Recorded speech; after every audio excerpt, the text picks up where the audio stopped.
I'm Taylor Zarzour, and this is the OTP. Brian Callahan. Coach, I know it didn't go the way you wanted to, but you're developing a roster, and there are some good things that happen over the course of the football game. Ultimately, you want wins.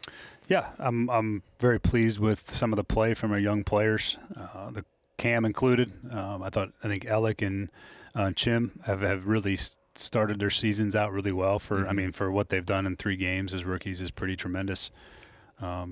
Tony Pollard's playing his tail off for us. He's given us everything he has. Defensively, I think Jeff has been everything you could ever hope for in terms of just the disruption and the play. He's played at a level that I think exceeds last year, and he just doesn't quite get the recognition because we don't have the wins to show for it. But there's some good things going on, and we got to keep refining it and doing better. We're not there yet. Some of the things that we got to get corrected quickly, and we got to play that way for 4 quarters to put ourselves in position to win. We've played some good football teams, but everybody's good in this league, and we haven't played well enough over the course of the entirety of the game with enough consistency to win. And I believe we're capable of it, and we got to do everything we can to focus on getting one this week. I think it's obvious that Cam Ward has a lot of potential, and he's shown it so far. Chim DK as a specialist and on offense. Alec Manor as a wide receiver. You just referenced some of those young players.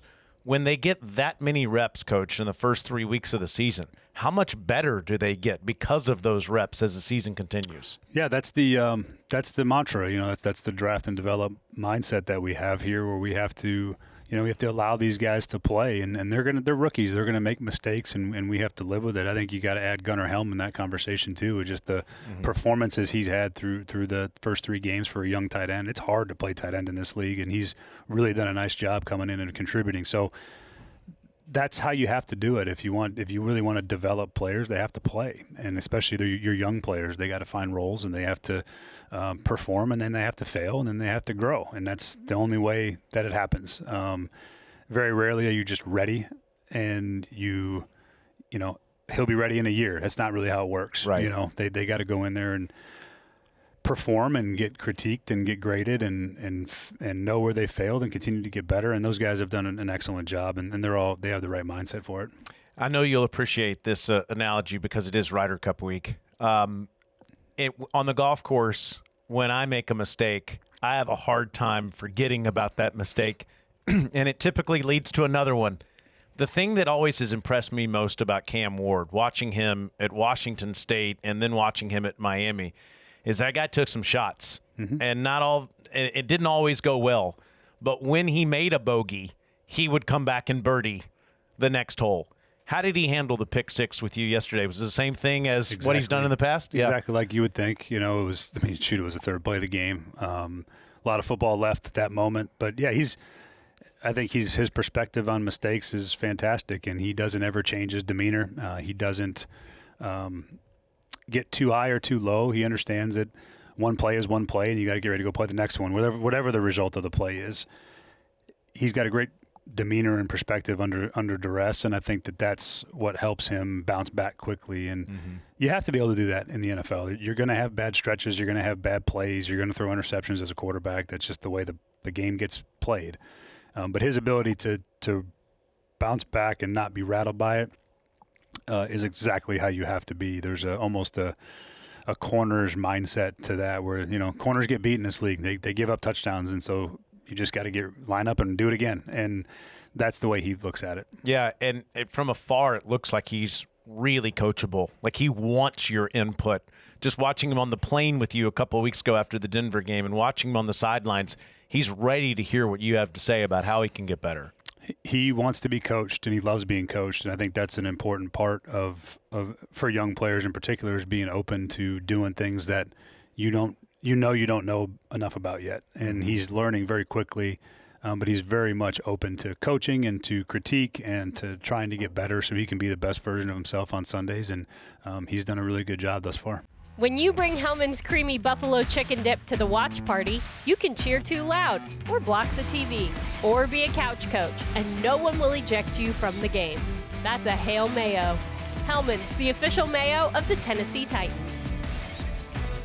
This summer, SeatGeek has your ticket to the best live concerts in Nashville at Nissan Stadium.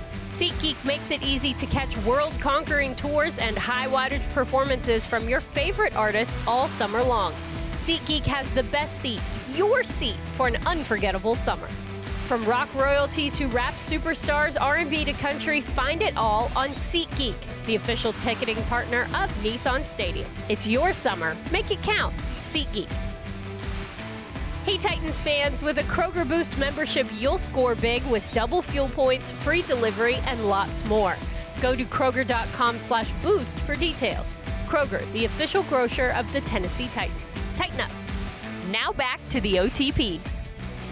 All right, now tell us, no matter what the result is in a football game, Coach, how do you treat the day after the game? How much time do you spend on what just happened before you look forward to what's next? Well, I think you have to spend the time on it. And so we come in the mornings and we have a team meeting where I address the team and where things, from my perspective, and then everybody goes offense and defense and special teams, and they all watch the tape together and correct the mistakes, highlight the things that need to be better, still talk about the things that are good and are going well. But you have to be critical. And I think the best thing that I've ever been told is everyone owns a mirror, right?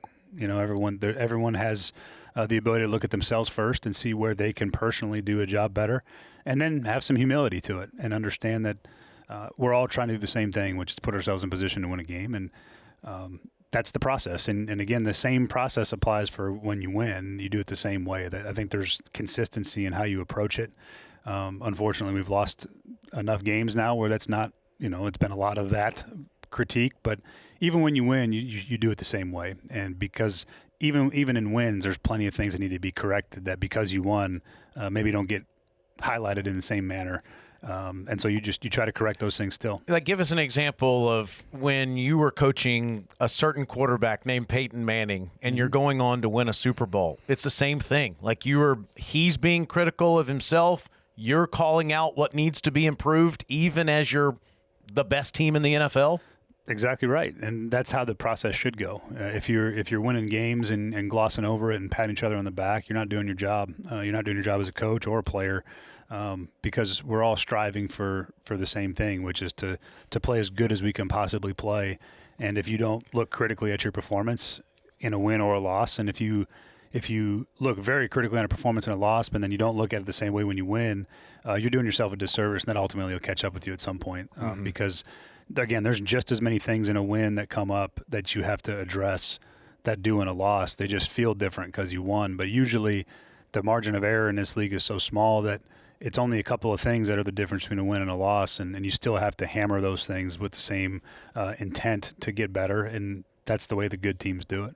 Okay, and so after you go through that process, when do you address the entire team about the Houston Texans and or the next opponent? Usually by Wednesday morning. Okay. We get to get through today. We put all of our energy and effort into putting this game to bed and making sure that we've, crossed our T's and dotted our I's and everything is buttoned up from the game and where we need to go forward. And then the players, they're out of the building. And then this afternoon is when we start as a staff on Houston. And then we go all day tomorrow on Houston. So then by the time Wednesday rolls around, when they come back in the building, the plan is in place. And then you present that plan Wednesday morning and you start talking about how we're going to win the game and what we need to do. Because every week is new and every week is different. And every time that you go into a game planning process, it's going to require something different because they have different strengths and different schemes, and then you play each week. So every week is a different week, and it allows us to make sure that plan is very clearly communicated to the players on Wednesday, and we go about practicing that plan for the next handful of days. And, base downs is usually on Wednesday, and then you get into the third down and pressure pickups and pressure packages on Thursday, and then you get to the red zone on Friday and some of your special situations, and you're good to go.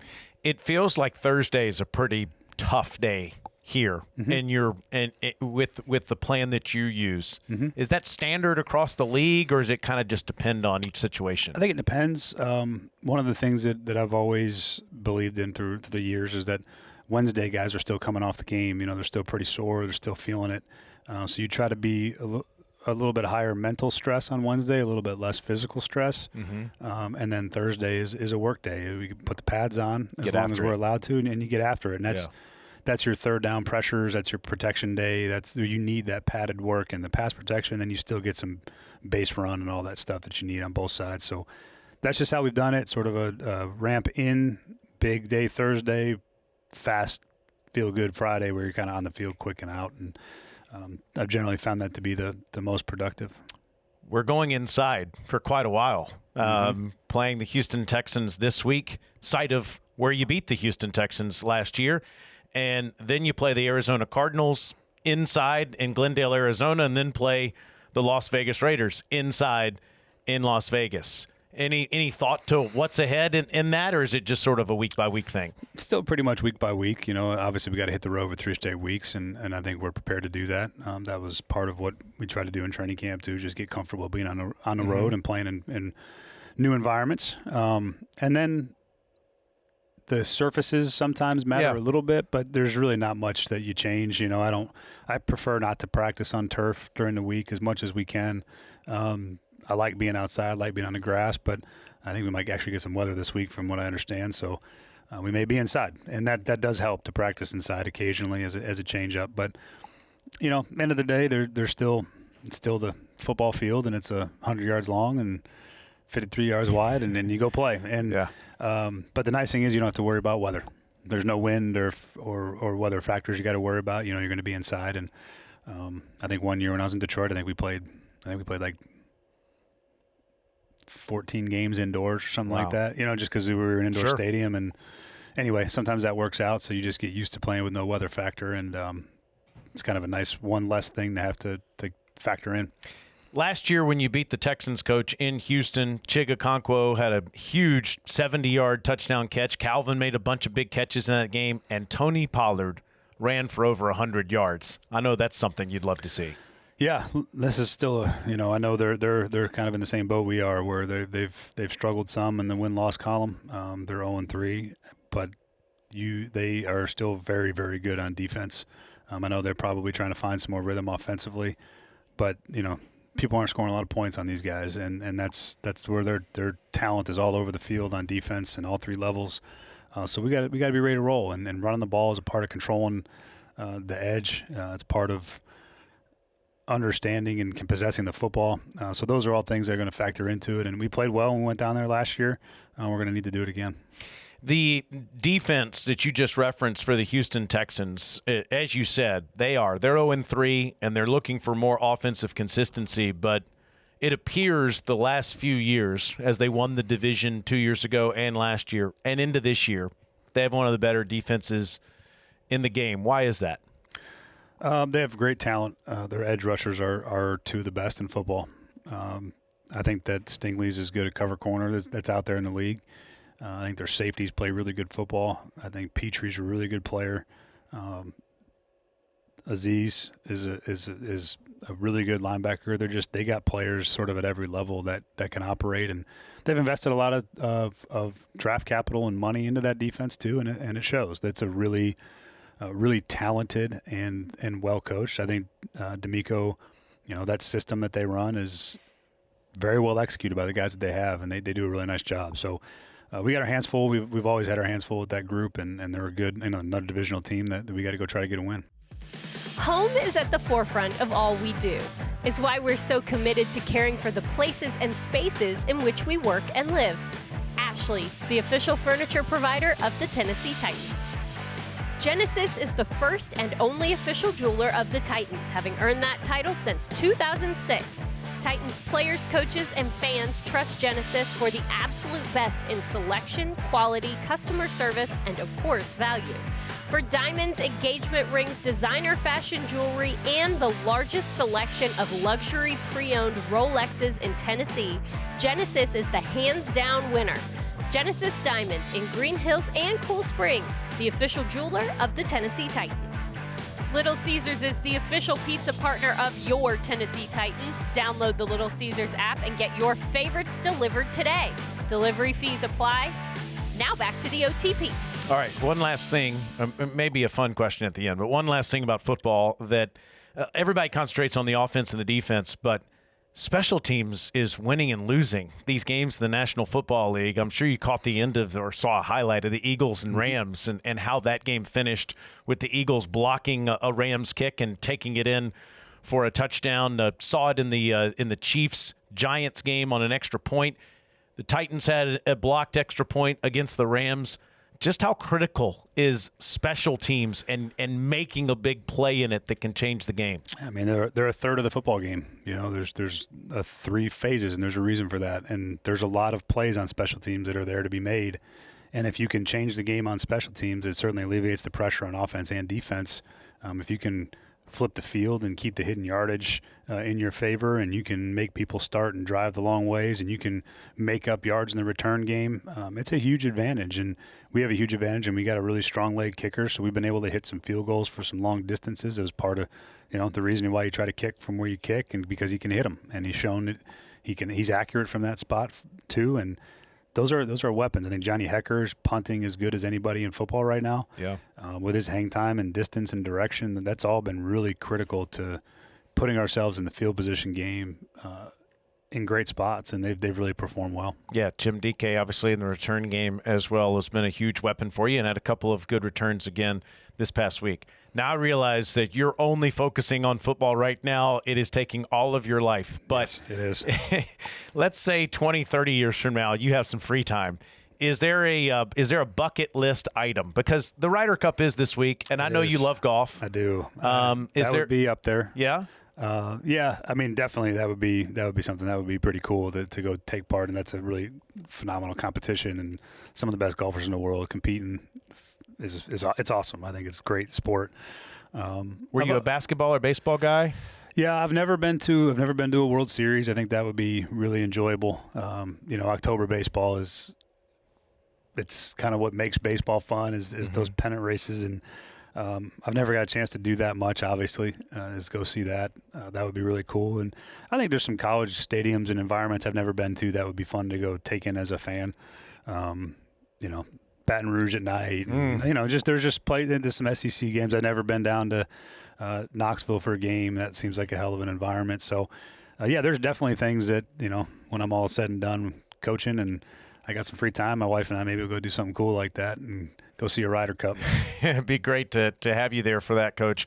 The most important thing to beating the Houston Texans on Sunday, before I show you a little video of the Americans beating the Europeans at about 4 or 5 o'clock, what is it on Sunday? It's always going to start with we still have to put ourselves in good position in the pass protection game against their front. They do a really good job of disrupting your timing as an offense and putting you in long yardage situations. So our ability to manage that is going to be critical. And then on defense, it's a team that ultimately wants to run the football. They haven't had the success that they've maybe had the last couple of years, but you got to keep it that way. You don't want to be the team that they start getting hot on. Mm-hmm. And so we got to do, again, a great job, but both lines of scrimmage are going to be critical. Let's have a great week, Coach. Thank you so much. For Brian Callahan, I'm Taylor Zarzour. This has been the OTP.